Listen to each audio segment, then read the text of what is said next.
ሰላም ጤና ይስጥልን ክቡራትና ክቡራን የፍቅር ይልቃል የዩቲዩብ ገጽ ተከታታዮች እንዴት ዋላችሁልን? በተወዳጁ እንግሊዝ ፕሪሚየር ሊግ ዛሬ የተለያዩ ጨዋታዎች ይከናወናሉ። እንደሚታወቀው የኢንተርናሽናል ብሬክ የዓለም ዋንጫ ማጣሪያዎች እንዲሁም ደግሞ የወዳጅነት ጨዋታዎች ሳምንቱ ሙሉ አየሩን ተቆጣጥረውት ነበር። በጣም አስደናቂ ጨዋታዎችን የማይረሱ ሁነቶችን ተከታትለናል። የዓለም ዋንጫ ኃላፊዎች 42ቱ ተለይተው ታውቀዋል። ለቀሪ 6ቱ ደግሞ የአውሮፓ የጥሎ ማለፍ ጨዋታዎችን የሚያደርጉ ሀገራት ተለይተዋል። በአፍሪካ እንዲሁም በሌሎች አህጉራት ላይ የሚገኙ በሜክሲኮ በሚደረግ ማጣሪያ የሚያልፉ ሁለት ሀገራት በአጠቃላይ 48 ሀገራት ለዓለም ዋንጫው ሬዲ ይሆናሉ ማለት ነው። ከኢንተርናሽናል ብሬኮች፣ ከወዳጅነት ጨዋታዎች፣ ከዓለም ዋንጫ ማጣሪያዎች መልስ የተለያዩ ሊግ ውድድሮች ይጀምራሉ። በተወዳጁ የእንግሊዝ ፕሪሚየር ሊግ ዛሬ 7 ጨዋታዎች ይከናወናሉ። ነገ 2 ሰኞ ምሽት 5 ሰዓት ላይ አንድ ጨዋታ ይከናወናል። በ9 ሰዓት ከ30 በርንሊ ከቼልሲ የሚያደርጉት ጨዋታ የሳምንቱን መርሃ ግብር ይጀምራል። በ12 ሰዓት ሊቨርፑል ከኖቲንግሃም ፎረስት የሚያደርጉትን ጨዋታ ጨምሮ ፉላም ከሰንደርላንድ፣ ብራይተን ከብሬንትፎርድ፣ በርንሞዝ ከዌስትሃም ዩናይትድ ጨዋታቸውን ያከናውናሉ። ምሽት 2 ሰዓት ከ30 ላይ በሴንት ጄምስ ፓርክ በጣም በጉጉት የሚጠበቀው የኒውካስል ዩናይትድ እና የማንቸስተር ሲቲ ጨዋታ ይኖራል። አርሰናል፣ ሊቨርፑል፣ ማንቸስተር ዩናይትድ የመሳሰሉ ቡድኖች ይህንን ጨዋታ በተለየ ሁኔታ ይመለከቱታል። ምናልባት በደካማ አቋሙ ዘንድሮ በፕሪሚየር ሊጉ እየተመለከት ነው የሚገኘው ኒውካስል ዩናይትድ ማንቸስተር ሲቲን ነጥብ ካስጣል በሚል መድፈኞቹ በጉጉት የሚጠብቁት ጨዋታ ይሆናል። ነገ 11 ሰዓት ላይ በኤለን ሮድ ሊድስ ዩናይትድ ከአስቶን ቪላ ጨዋታቸውን ካከናወኑ በኋላ የሳምንቱ ትልቅ ጨዋታ ሰሜን ለንደን ደርቢ የምንጊዜውም ትንቅንቅ የማይለየው 198ኛው ደርቢ በኤሚሬትስ አርሰናል ከቶትናም በሚያደርጉት ጨዋታ ይከናወናል። እንደዚሁም ሰኞ ምሽት 5 ሰዓት ላይ ኦልድ ትራፎርድ ላይ ማንቸስተር ዩናይትድ ኤቨርተንን ያስተናግዳል። ፕሪሚየር ሊጉ ተመልሷል። እስካሁን እንዴት ነበር እንላለን። የዛሬ ጨዋታዎችን በተለየ ሁኔታ እንመለከታለን። በፍቅር ይልቃል ዩቲዩብ ገጽ የሰሜን ለንደን ደርቢ ሽኩቻዎች፣ ታሪኮቹ፣ የተመረጡ ጨዋታዎች ትናንትና የተወሰኑ ነጥቦችን በፕሮዳክሽን በዶክመንተሪያችን በማራኪ ዶክመንተሪያችን አስቀምጠናል።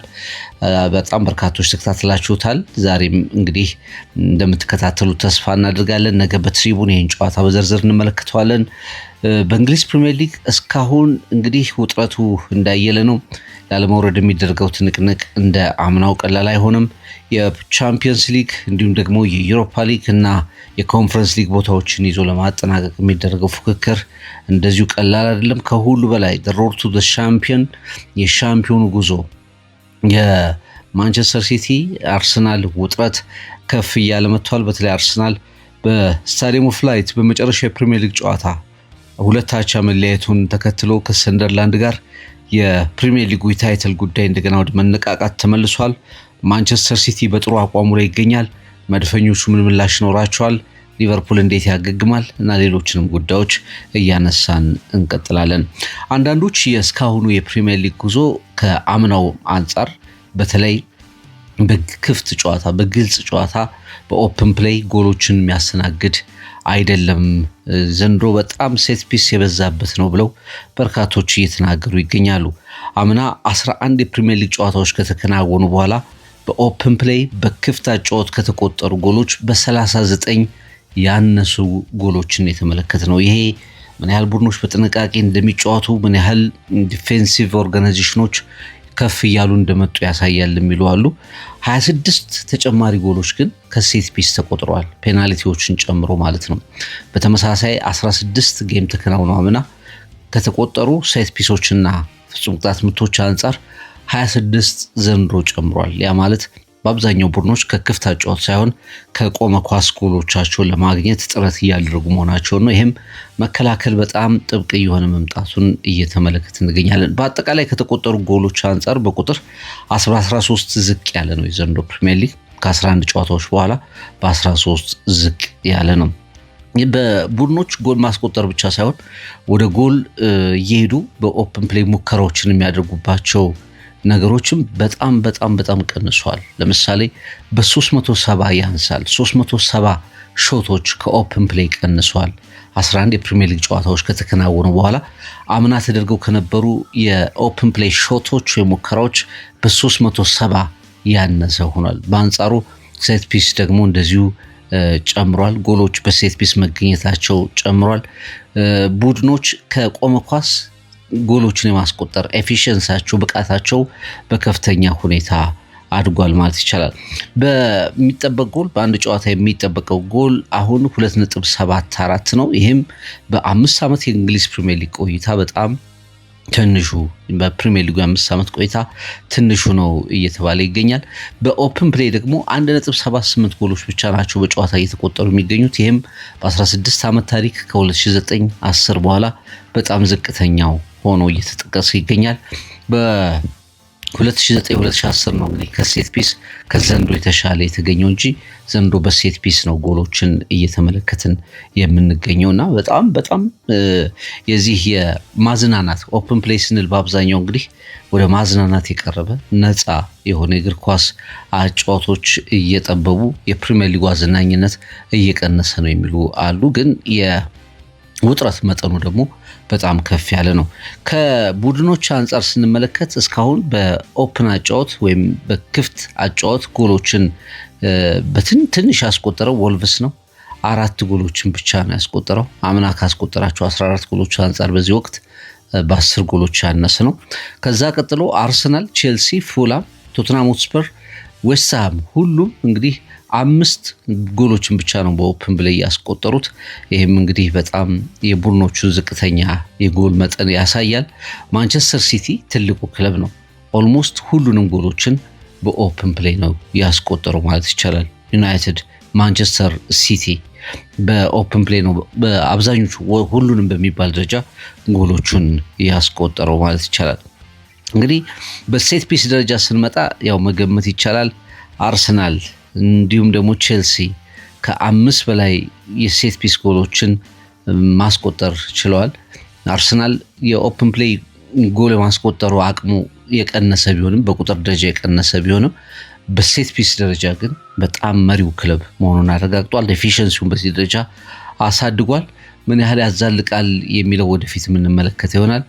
የማንቸስተር ዩናይትድ ከአምና አንጻር በሴት ፒስ የሚያስቆጥሯቸውን ጎሎች ትንሽ አሻሽለዋል ማለት ይቻላል። ማንቸስተር ሲቲ እና ኖቲንግሃም ፎረስት ደግሞ በሴት ፒስ የሚያስቆጥሯቸውን ጎሎች ዝቅ ያደረጉ ክለቦች ናቸው ማለት ይቻላል።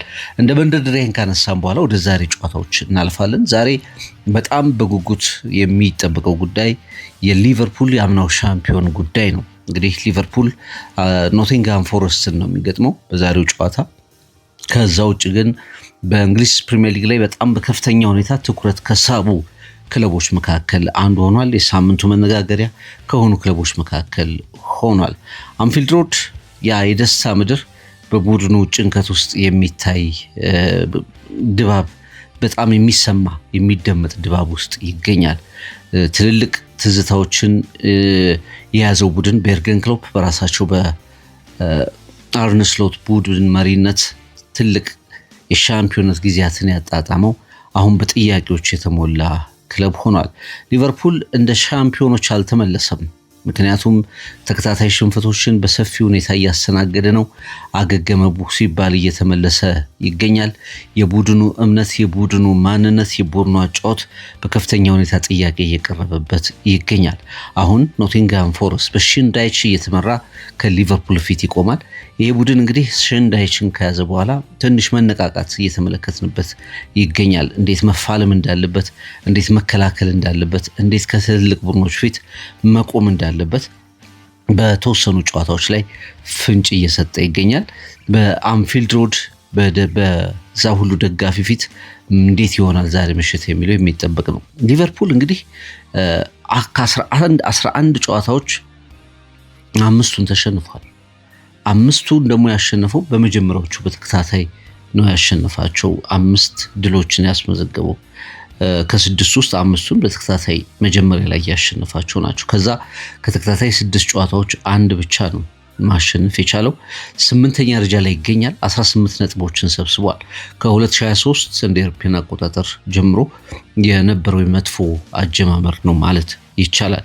እንግዲህ ዲዮጎ ጆታን በጣም አሳዛኝ በሆነ አደጋ ካጣበት ጊዜ ጀምሮ ከፕሪሲዝኑ ፕሪሚየር ሊጉ ከመጀመሩ አስቀድሞ ከነበረው ጊዜ ጀምሮ በከፍተኛ ሁኔታ ርዕሰ ጉዳይ የሆነ ቡድን ነው። ብዙዎቹ በተጫዋቹ ሞት መጎዳታቸው ለምሳሌ አንዲ ሮበርትሰን እንደ መሐመድ ሳላህ አይነት ተጫዋቾች በከፍተኛ ሁኔታ በተጫዋቹ ሞት እንዳዘኑ እንደተከፉ መረጃዎች በጣም በተደጋጋሚ ሲወጡ ተመልክተናል። የሊቨርፑል ዲክላይን ምንድነው መነሻው የሚለው ላይ በርካቶች ባልጠበቁት ሁኔታ የተፈጠረው የዚህ የሊቨርፑል ማሽቆልቆል ላይ የተለያዩ ሀሳቦችና አስተያየቶች ነው እየተሰጡ የሚገኙት። ከማንቸስተር ሲቲ ጋር 3-0 ከተሸነፉ በኋላ እንዴት የቡድን ማንሰራራት ይችላል የሚለው ዛሬ በጉጉት የሚጠበቀው ጥያቄ ሆኗል። ከሲቲው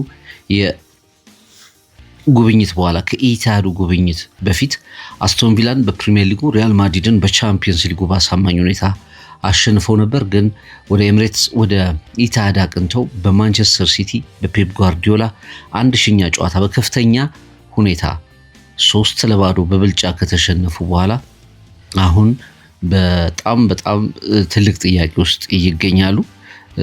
በእርግጥ ሊቨርፑሎች እስካሁን ቶፕ 10 ከሚባሉ ቡድኖች በደረጃ ሰንጠረዥ 10 ውስጥ ካሉት ቡድኖች 7ቱን ገጥመው አጠናቀዋል። ስለዚህ ቀጥሎ የሚመጡ ቡድኖች ትንሽ ቀለል ያሉ ናቸው በሚል የሊቨርፑል ደጋፊዎች ተስፋ አድርገዋል። ብዙ የሊቨርፑል ያጫወት በተለይ ብሎክ በሚያደርግበት ሰዓት፣ ተጋጣሚን በሚከላከልበት ሰዓት፣ ወደፊት ኳስ ይዞ በሚጫወትበት ሰዓት፣ እንደዚሁም ደግሞ በረጅም ኳሶች የሚጋለጥበት መንገድ ዘንድሮ በጣም በትልቁ አነጋጋሪ ሆኗል። የፍሎሪያን ዊርትዝ ጉዳይ በትልቁ አነጋጋሪ ሆኗል። ከ100 ሚሊዮን ፓውንድ በላይ ወጥቶበት 116 ሚሊዮን ዩሮ አካባቢ ወጥቶበት ፕሪሚየር ሊጉ ላይ የደረሰው ኮከብ እስካሁን በፕሪሚየር ሊጉ አነጋጋሪው ተጫዋች ሆኗል። ምንም አይነት ጎል አላስቆጠረም። ምንም ለጎል የሚሆኑ ኳሶችን አመቻችቶ አላቀበለም። በጣም በትልቁ ርዕሰ ጉዳይ የሆነ ይገኛል ከሊቨርፑል ውድቀት ጋር። የሊቨርፑል አጨራረስ እንግዲህ አንዱ መነሻው ከእንደዚህ አይነት ከአቅርቦቶች ያነሰ ነው የሚሉ አሉ። ከአጫወቱ ከታክቲኩ ያነሰ ነው ብለው የሚከራከሩ አሉ። አምና እንደ ልቡ ጎል የሚያስቆጠር ቡድን ነበር። መሐመድ ሳላ ብቻውን ወደ 34 ጎሎችን ከመረብ አሳርፏል። 27 የጎል ኳሶችን አመቻችቷል። በ57 የጎል እንቅስቃሴዎች ላይ በአጠቃላይ ተሳትፏል ማለት ነው። ቡድኑ በአማካይ ከ2.3 በጨዋታ ከሚያስቆጠራቸው 2.3 ጎሎች ውስጥ ወደ 1.6 ዝቅ ብሏል። የሚፈጥራቸው እድሎች በጨዋታ 33 እድሎችን ትልልቅ እድሎችን በአጠቃላይ መፍጠር ይችል ነበር። ያ ሬት በከፍተኛ ሁኔታ እየወረደ መጥቷል። የአይዛክ አሌክዛንደር ኢሳቅ መመለስ እንግዲህ ነገሮችን ሊያሻሽላቸው ይችል ከሆነ የምንመለከተው ይሆናል። ነገር ግን ይሄ ተጫዋችም በተሰለፈባቸው አጋጣሚዎች ላይ ከቡድኑ የጨዋታ ፍሰት ጋር ገና ያልተዋሃደ እንደሆነ በደንብ ተመልክተናል። እንግዲህ አሁን በተደጋጋሚ እድሎችን ሲያገኝ የሚያሻሽላቸው ከሆነ ምናየው ይሆናል። በማጥቃት እንቅስቃሴ ውስጥ አሁን ትልቁ ብራይት የነበረው በሊቨርፑል በኩል መልካም የነበረው አቅጣጫ የሁጎ ኤኪቲኬ ጉዳይ ነው። 6 ጎሎችን አስቆጥሯል። ምናልባትም ሊቨርፑል እዚህ ደረጃ ላይ የደረሰባቸው ምክንያት የሆኑ ጎሎችን የማሸነፊያ ጎሎችን ያስቆጠረው ሁጎ ኤኪቲኬ ነው ማለት እንችላለን። 6 ጎሎችን ከመረብ ማሳረፍ ችሏል። እንግዲህ የአይዛክና ኤኪቲኬ ኮምቦ ወይም ደግሞ በጋራ የመሰለፍ ነገር በፍራንክፈርት ላይ ታይቷል። 5-1 በሆነ ውጤት ሲያሸንፉ ያንን የቻምፒየንስ ሊግ ምሽት የሊቨርፑል ትልቁ የማሸነፊያ ምሽት እንደነበር እናስታውሰዋለን። ያ ነገር እንደገና የሚመለስ ከሆነ ፍንጭ የሚያመጣ ከሆነ ሊቨርፑል በተከታታይ የማገገም ነገሩ በደንብ የሚታይ ይሆናል ተብሎ ይታሰባል። እንግዲህ በመከላከል ደረጃ ትልቁ የሊቨርፑል ክፍተት እሱ ነው። 17 ጎሎችን አስተናግዷል። እንግዲህ በ11 ጨዋታዎች በአጠቃላይ በዚህ ሲዝን 17 ጎሎችን በርንሊ፣ ዌስትሃም ብቻ ናቸው ከሊቨርፑል ውጭ በቡድናቸው ላይ ብዙ ሙከራ እንዲደረግ የፈቀዱት። ከዛ ውጪ ሊቨርፑል 29 ጊዜ ሙከራዎች፣ አደገኛ ቻንሶች በራሳቸው ላይ እንዲደረግ ከፈቀዱት መካከል ናቸው። ይሄ መከላከሉ ምን ያህል የተጋለጠ እንደሆነ መረዳት ይቻላል። በአጠቃላይ የአምና የሊቨርፑልን ቡድን እንቅስቃሴ በቁጥሮች በተለያዩ መመዘኛዎች ስንመለከተው የዘንድሮው የአርነ ስሎት ቡድን በከፍተኛ ሁኔታ ችግር ውስጥ እንዳለ መረዳት የምንችለው ይሆናል። የዚህ ቡድን እንግዲህ የዛሬ ተጋጣሚ ኖቲንግሃም ፎረስት ይሆናል ማለት ነው። ኖቲንግሃም ፎረስት በአብዛኛው ችግር ውስጥ የቆየ ቡድን ነው። ግን ሺንዳይችን በአሰልጣኝነት ከቀጠረ በኋላ ነገሮችን ያሻሻለ ይመስላል። በ3 ጨዋታዎች ላይ 5 ጎሎችን አስቆጥሯል። መጀመሪያ ካስቆጠራቸው ብዙ እና ከተቸገረባቸው ጨዋታዎች የበለጠ ማለት ይቻላል ብዙ ሙከራዎችን የሚያደርግ እንዲሁም ደግሞ በተሻለ ሁኔታ የሚከላከል ቡድን ሆኖ ቀርቧል። ኑኖ ኤስፒሪቶ ሳንቶስ፣ አንጌ ፖስቴኮግሉ ይዘውት ከነበሩትን ቡድን ባለፉት 3 ጨዋታዎች ላይ መሻሻሎችን ተመልክቷል። ነገር ግን ይህ ቡድን በአብዛኛው ከሜዳ ውጭ በጣም የሚቸገር ቡድን ነው። አንድም ጨዋታ ከሜዳ ውጭ ዘንድሮ አላሸነፈም። 6 የእርስ በርስ ግንኙነቶችን ከሊቨርፑሎች ጋር ተሸንፏል። 24-2 በሆነ ውጤት ተሸንፏል። ሊቨርፑል ላይ በተለይ በጣም የሚቸገር ቡድን እንደሆነ መረጃዎች ይጠቁማሉ። እንግዲህ በዛሬው ጨዋታ ላይ ሊቨርፑል ይህንን ቡድን በሽንዳይች የሚመራውን ትንሽ የተነቃቀውን ቡድን በማሸነፍ ወደ አሸናፊነት ወደ ሪትም ይመለሳል ተብሎ ነው የሚጠበቀው። አንፊልድ ሮድ የሊቨርፑልን ጥያቄ እንዴት ይመለሳል፣ እንዴት ቡድናቸው ይቀርባል የሚለውን ለማየት በጓጉ ደጋፊዎች ይሞላል ተብሎ ነው የሚጠበቀው። ምሽት 12 ሰዓት ይሄ ጨዋታ ይከናወናል። ሌላኛው ጨዋታ ምሽት 2 ሰዓት ከ30 ላይ የምንጠብቀው ጨዋታ ነው። ኒውካስል ዩናይትድ ከማንቸስተር ሲቲ ሴንት ጄምስ ፓርክ ላይ የሚደረግ ጨዋታ ነው። እንግዲህ ዘንድሮ በተጠበቁት ልክ ካልተገኙት ቡድኖች መካከል አንዱ ኒውካስል ዩናይትድ ነው። በእርግጥ የመከላከል አቅም፣ የአማካይ ቦታ ተጫዋቾች አቅም፣ የማጥቃት ቦታ ተጫዋቾች ላይ የነበረው የኤዲኸው ቡድን አስፈሪ ሆኖ አልተመለከትነውም። በአንጻሩ ማንቸስተር ሲቲ ዋና አጥቂውን ኤርሊንግ ብሮት ሃላንድን በጣም በተለየ በኢንተርናሽናል በሀገሩ ብሔራዊ ቡድን ደረጃም ሆነ በዚህ በፕሪሚየር ሊጉ ላይ በጣም ድንቅ የሚባል ጊዜን እያሳለፈ ይገኛል። ሃላንድ 100 ጎል ላይ በጣም በፍጥነት በመድረስ ሪከርዱን ከአለን ሺረር ለመቀማት አንድ ጨዋታ ብቻ ይቀረዋል። አለን ሺረር በ128 ጨዋታዎች 124 ጨዋታዎች ነው 100 ጎል የደረሰው። ኤርሊንግ ብራውት ሃላንድ ገና 108 ጨዋታዎች አድርጎ 99 ጎሎችን አስቆጥሯል። ዛሬ ኒውካስል ላይ ጎል ካስቆጠረ ገና ብዙ ሳይጫወት ከአለን ሺረር አንጻር ብዙ ጨዋታ እየቀረው የ100 ጎል ሪከርድ ላይ በአጭር ጊዜ ውስጥ በመድረስ ሌላ ሪከርድ ይጽፋል ማለት ነው። ይህ የመጀመሪያ ሪከርዱ አይደለም። ወደ እንግሊዝ ፕሪሚየር ሊግ ከመጣበት ጊዜ ጀምሮ በየዓመቱ አስደናቂ ሪከርዶችን እየሰበረ ይገኛል። በአጠቃላይ በጥሩ ሁኔታ በስሜት ላይ የሚገኝ አጥቂ እንደሆነ ይታወቃል።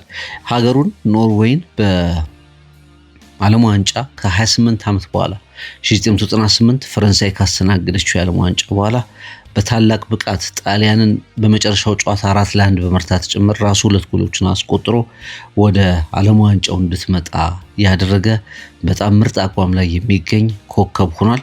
በዛሬው ጨዋታ ላይም እንግዲህ 100 ጎል ይደርሳል የሚለው ነገር የበርካቶች ግምት ሆኗል። በእርግጥ ኒውካስል ጥንካሬው ዘንድሮ ካልን መከላከሉ ነው ብለን ማስቀመጥ ይቻላል። 5 ክሊንሺቶች አሉት በዚህ ሲዝን። ጥቂት ሙከራዎችን ነው ያስተናግደው በንጽጽር።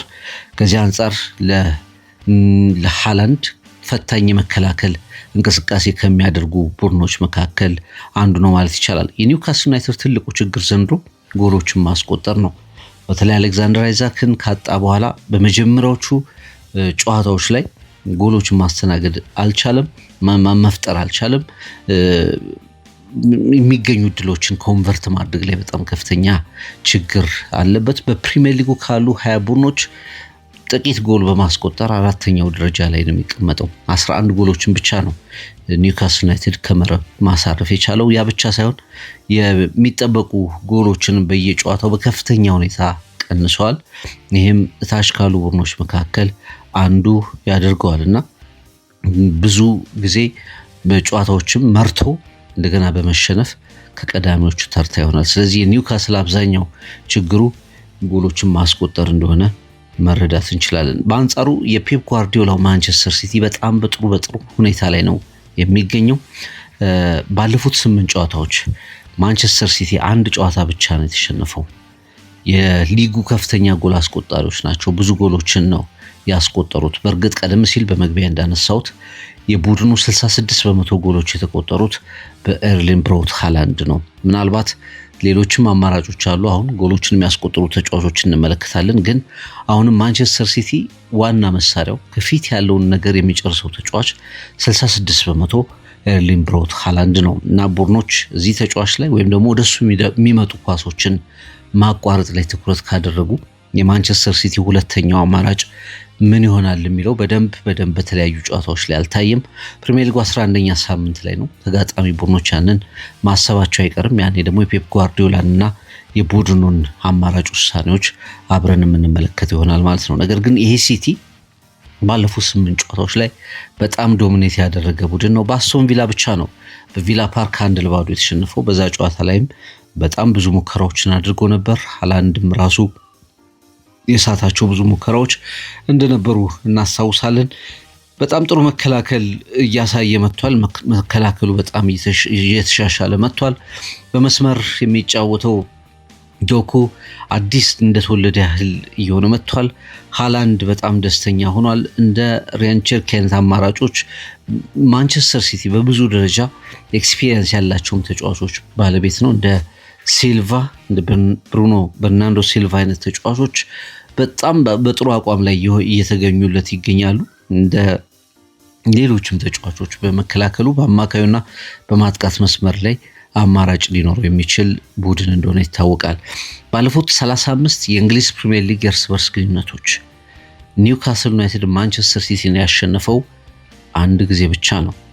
33 ጊዜ ማንቸስተር ሲቲ ጎል አስቆጥሯል በሁሉም ጨዋታዎች ላይ እና ይሄ ጨዋታ ይሄ መርሃ ግብር የማንቸስተር ሲቲ ነው ማለት ይቻላል። ኤዲ ሃው ብቻቸውን ማንቸስተር ሲቲን ከያዙ በኋላ ኒውካስል ዩናይትድን ከያዙ በኋላ ማንቸስተር ሲቲን 18 ጊዜ ገጥሟል።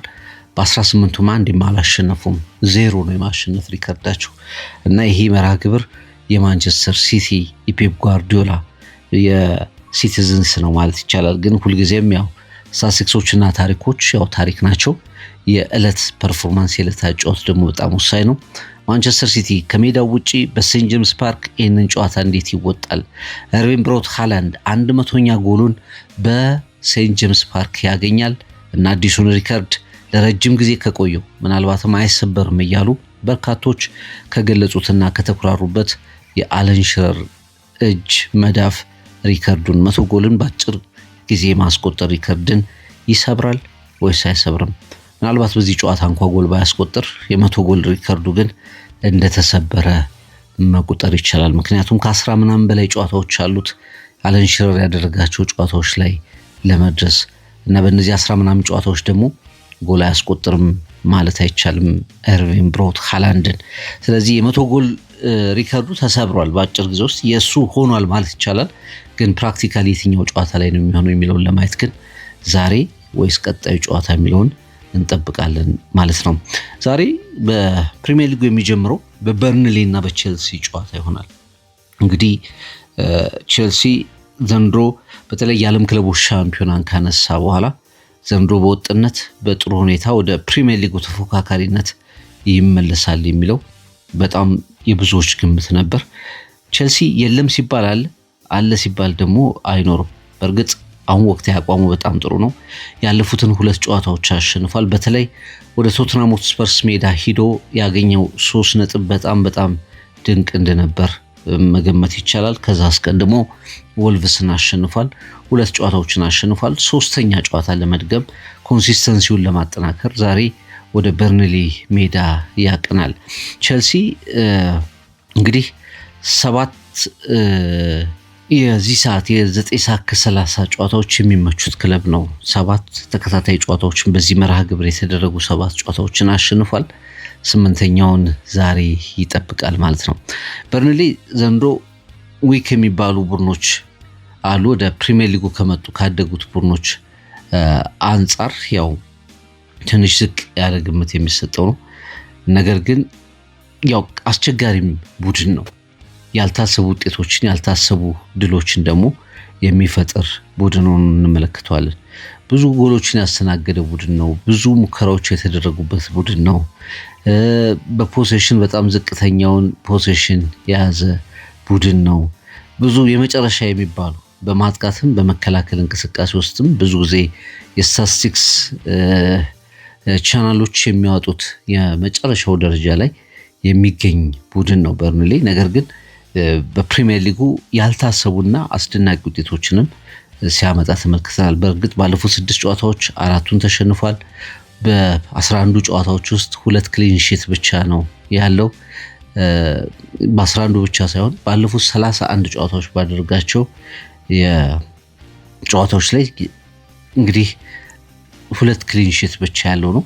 በአንጻሩ ቼልሲ ደግሞ ከሜዳ ውጪ ባሉ ጨዋታዎች እንቅስቃሴዎች ላይ ጥሩ ውጤቶችን ሲያስመዘግብ የምንመለከተው ቡድን ነው። የቼልሲ ትልቁ ችግር ደጋግመን እንደምናነሳው የወጥነት ችግር ነው። ዘንድሮ ጃው ፔድሮ በተከታታይ ጎሎችን ማስቆጠሩ መልካም ነገር ነው። ከብራይተን ከወሰዱት በኋላ በጣም ብራይት አጀማመር አሳየ። ከዛ በኋላ እንደገና ወደ ዝቅ ወደ ማለት መጣ። ባለፉት 2 ጨዋታዎች ደግሞ 3 ጎሎችን ማስቆጠር ቻለ። አንዱ መልካም ነገሩ ጃው ፔድሮ ነው። ፔድሮ ኔቬስ እንደዚሁ ሌላኛው በጣም ብራይት የሆነ ስታርት ብራይት የሆነ አጀማመር ነው። ከማንቸስተር ዩናይትድ የወሰዱት ጋርናቾም እንደዚሁ ምን ያህል ቼልሲ ሊጠቅም እንደሚችል በተለያዩ ፍንጮች ላይ አሳይቷል። ሞይሴስ ካይሴዶ ምናልባትም እንግዲህ ይህን ግድግዳ ቼልሲዎች ለምን እንዳስፈረሙት ምክንያትና ውጤቱን በደንብ እያሳየ የሚገኝ ተጫዋች ነው።